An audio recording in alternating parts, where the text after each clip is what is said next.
This is the Daily Market Comment by Rafi Boyadjian. I'm Maria Pachurdes. Thanks for joining us at XM.com. Markets got off to a steadier start on Monday following last week's turmoil that tipped the S&P 500 officially into a bear market.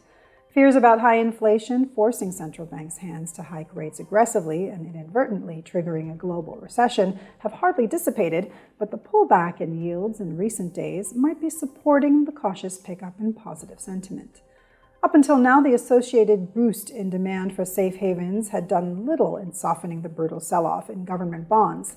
But that may be changing after the U.S. 10-year Treasury yield hit 3.5%, which may potentially be the threshold that makes it attractive for investors to start owning bonds again.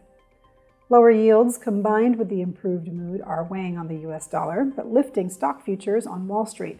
The U.S. market will be closed today for the Juneteenth bank holiday, but whether this mild rebound in risk appetite can turn into a meaningful recovery for risk assets will likely depend on the flash PMI estimates for June due on Thursday, as well as Fed Chair Jerome Powell's first remarks following last week's FOMC meeting. Powell's congressional hearing on Wednesday and Thursday will be closely watched by investors for clues as to whether the surprise 75 basis points rate increase will be repeated next month. Fed Governor Christopher Waller hinted on Saturday that he would back another jumbo hike, saying that recession fears seem a bit overblown. The euro managed to reverse an earlier dip to climb back above $1.05 after coming under pressure from the preliminary results of the French legislative election.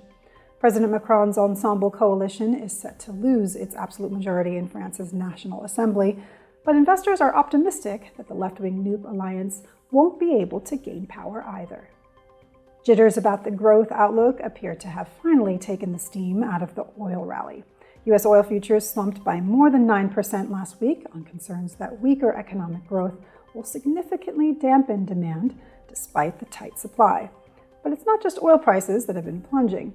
Other commodities, such as copper and iron ore, have slid sharply too over the past week, as headlines about a looming recession have dominated the news feeds. This is today's Daily Market Comment. Thanks for joining us at XM.com.